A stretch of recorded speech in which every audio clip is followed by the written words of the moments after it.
Hi అండి. Welcome to PR night ghost. ఇవాళ మనం ఒక సరికొత్త హారర్ స్టోరీని తెలుసుకోబోతున్నాం. ఇది చాలా ఏళ్ల క్రితం ఒక ఊర్లో జరిగిన సంఘటన.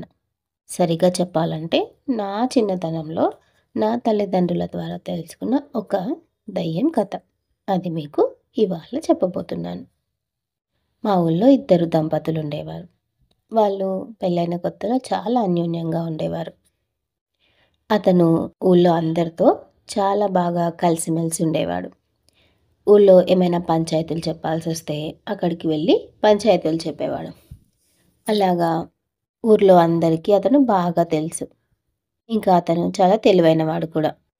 అందువల్ల అతను ప్రభుత్వ ఉద్యోగాన్ని సాధించాడు. ఇక అతను తన ఉద్యోగాన్ని, ఊళ్ళోని పంచాయతీలని చూసుకుంటూ చాలా సంతోషంగా ఉండేవాడు. ఆయన భార్య కూడా చాలా సంతోషంగా ఉండేది. కానీ కొన్నాళ్ళకి వాళ్ళ మధ్య చిన్న చిన్న తగువులు రావడం ప్రారంభమయ్యాయి. ఎందుకంటే ఆ భార్యకి అతడిపై అనుమానం కలిగింది. ఈ విషయమై ఇద్దరు తరచులు గొడవ పడుతూ ఉండేవారు. ఆ భార్యకి చుట్టుపక్కల జనాలు కూడా అతని భర్తపై ఇంకా అనుమానం పెరిగేలా చాడీలు చెప్తూ ఉండేవారు. అవి ఆమె చాలా బాగా నమ్మింది. వాళ్ళ గొడవలు అలా పెరుగుతూ పెరుగుతూ వచ్చాయి. ఒకరోజు వాళ్ళ గొడవ తీవ్ర స్థాయికి చేరుకుంది. అప్పుడు ఆ భార్య వాళ్ళ ఇంట్లో ఉండే కిరసనాయిల్ తీసుకొని తన ఒంటిపై పోసుకొని నిప్పంటించుకుంది. తాను నిప్పుల్లో కాలిపోతూ తన భర్తని కూడా చంపాలనుకొని అతని చేతులు గట్టిగా పట్టుకుంది. అయితే చుట్టుపక్కల ఉండేవాళ్ళు వెంటనే స్పందించి వాళ్ళిద్దరి మంటలు ఆర్పడానికి చాలా ప్రయత్నించారు. అతన్ని ఆమె నుంచి విడిపించారు. కానీ ఆమెని కాపాడలేకపోయారు. ఆసుపత్రికి తీసుకెళ్ళిన 2 రోజులకి ఆమె చనిపోయింది. అతని చేతులకి కూడా కాలిన గాయాలు చాలా ఎక్కువగా అయ్యాయి. అతను కూడా కొద్ది రోజులు ఆసుపత్రిలో ఉండాల్సొచ్చింది. ఆమెని చనిపోయిన తర్వాత ఊరికి తీసుకొనొచ్చారు. అప్పుడు ఊళ్ళోని జనాలంతా మంచి కాపురం. ఆమె చేతులారా పాడు చేసుకుంది. తన పిల్లల్ని అనాథల్ని చేసి అనుమానం అనే పెనుభూతానికి బలైపోయింది అని ఊళ్ళోని వాళ్ళంతా చాలా బాధపడ్డారు. ఇక ఆమెను సమాధి చేయడానికి చాలా మటుకు మగవాళ్ళే వెళ్లారు. ఎందుకంటే ఆమె శరీరం పూర్తిగా కాలిపోయింది. అప్పట్లో జనాలకి ఇటువంటి మరణాలంటే చాలా భయం. ఎందుకంటే ఇటువంటివి తరచుగా జరిగేవి కావు. ఇప్పుడు ఎక్కడో తరచుగా జరగకుండా ఊళ్ళో జరిగినట్టుగా వాళ్ళ చెవులతో మాత్రమే వినేవాళ్ళు. అప్పట్లో మరణాలు సహజంగా జరిగేవి. ఇలాగ జరిగేవి కావు. కాబట్టి జనాలు చాలా భయపడ్డారు. ఇంట్లోని ఆడవారు ఆమెని చూడ్డానికి కూడా రాలేదు. ఎందుకంటే భయం. ఇప్పట్లో ఇవన్నీ సర్వసాధారణం. కానీ అప్పట్లో ఆత్మహత్య చేసుకోవడం, హత్యలు చేయడం ఇవన్నీ చాలా పెద్ద విషయాలు. కాబట్టి ఇంట్లోని ఆడవాళ్ళు చాలామంది రాలేదు. బాగా ధైర్యం ఉన్న మగవాళ్ళే వెళ్ళి ఆమె శవాన్ని పూడ్చిపెట్టొచ్చారు. ఇంకా ఆమెకు చేయాల్సినవన్నీ చేశారు. అలా కొన్ని రోజులు గడిచిపోయాయి. ఊళ్ళోని జనాలు ఆమె మరణాన్ని ఇంకా మర్చిపోలేదు.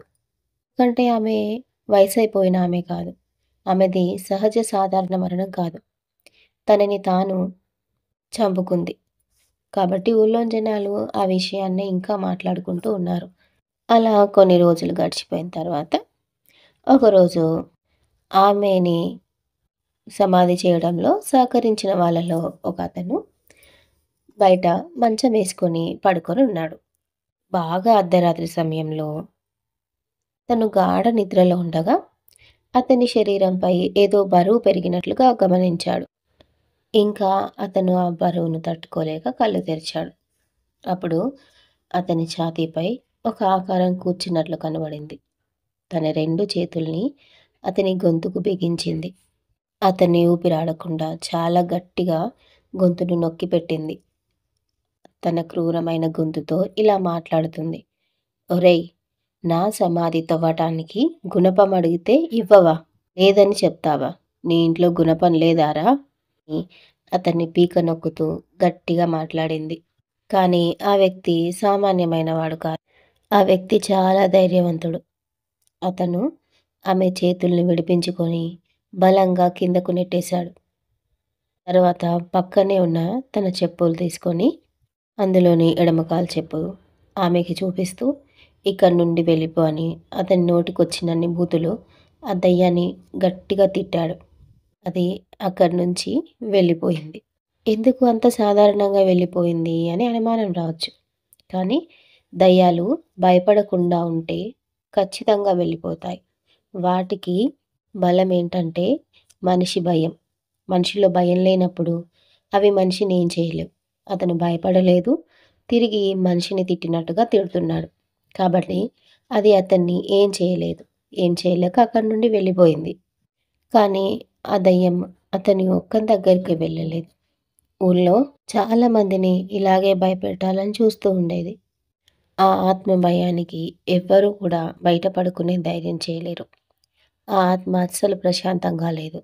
తను కోపంతో, బాధతో మరణించింది కాబట్టి ఊళ్ళో వాళ్ళందరినీ చాలా ఇబ్బంది పెట్టేది. ఇక తన భర్తనైతే చాలా రకాలుగా హింసించేది. అతను ఎక్కడికెళ్తే అక్కడ కనబడేది. రాత్రిళ్ళు నిద్రపోనివ్వకుండా మీద వచ్చి కూర్చొని చాలా ఇబ్బంది పెట్టేది. అతని గొంతు నొక్కుతూ అతన్ని చంపాలని చాలా సార్లు ప్రయత్నం చేసింది.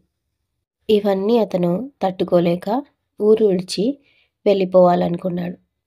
కానీ అలా కూడా ఆ ఆత్మ అతన్ని వదిలిపెట్టదని మాంత్రికుల దగ్గరికెళ్ళి చాలా తాయెత్తులు కట్టుకున్నాడు. ఇక ఊళ్ళోని పెద్ద మనుషులు చెప్పిన మాట విని అతను రెండో పెళ్లి చేసుకున్నాడు. అలా రెండో పెళ్లి చేసుకుంటే తన భార్య తనని వేధించదని చెప్పారు. అతను అలాగే చేసి తన భార్యను తీసుకొని ఊరు విడిచి వెళ్ళిపోయాడు. ఇక ఆ ఆత్మ ఇంకా వేదనతో, ఇంకా బాధతో రోజు అర్ధరాత్రిళ్ళు రోడ్ల వెంట తిరుగుతూ, ఏడుస్తూ, అరుస్తూ, కేకలు వేస్తూ జనాన్ని ప్రశాంతంగా నిద్రపోనిచ్చేది కాదు. రాత్రయిందంటే ఊళ్ళోని జనం గజగజ వణికేవాళ్ళు. ఊళ్ళో తెల్లవారితే చాలు ఎవరి నోటేంటో ఒకరి నోటి వెంట ఆమె అక్కడ కనిపించింది, ఇక్కడ కనిపించింది, మమ్మల్ని భయపెట్టాలని చూసింది అని ప్రతి ఒక్కళ్ళు చెప్పేవారు. ఇదంతా గ్రామంలోని పెద్దలు గమనించి ఆమె భర్త దగ్గరికెళ్ళి ఈ విషయాన్నంతా వివరించారు. "నువ్వు ఊరు వదిలిపెట్టి వచ్చావు కానీ మమ్మల్ని నీ భార్య ఆత్మ ప్రశాంతంగా ఉండనివ్వట్లేదు. నువ్వే దీనికి ఏదైనా పరిష్కారం ఆలోచించాలి" అని చెప్పారు. అతను మాంత్రికుల దగ్గరికెళ్ళి ఆమె ఆత్మ ఊళ్ళోకి రాకుండా బంధించేలాగా చేయించాడు. ఇక ఆమె ఎప్పుడు ఊళ్ళోకి రాలేదు. కానీ ఊళ్ళో ఉండే దగ్గరలోని పొలాల మీద, చెట్ల మీద కూర్చొని ఎప్పుడూ ఏడుస్తూ ఉండేది. గ్రామస్తులు పొలాలకి వెళ్ళి వచ్చేవారు. సాయంత్రం అయ్యేసరికి వాళ్ళు తమ ఇంటికి చేరుకునేవారు. ఎందుకంటే ఆ ఆత్మ ఎక్కడ ఎటువైపు నుంచి వస్తుందో తెలియదు కాబట్టి చాలా జాగ్రత్తగా ఉండేవారు. అలా కొన్ని సంవత్సరాల తర్వాత ఆత్మ గురించిన మాటలు తగ్గిపోయాయి. ఎందుకంటే ఏ ఆత్మలైనా భూమి మీద మరణించిన తర్వాత కొన్ని సంవత్సరాలుండి వెళ్ళిపోతాయంట. అలాగే ఆ ఆత్మ కూడా వెళ్ళిపోయి ఉండొచ్చు. కానీ ఆమె గురించిన కథలు ఇంకా ఇప్పటికీ మా ఊళ్ళో చెప్తూనే ఉంటారు. కథ మీకు కనుక నచ్చినట్లయితే నా ఛానల్‌ని సబ్స్క్రైబ్ చేయండి. అండ్ షేర్, కామెంట్ తప్పకుండా చేయండి. Thank you.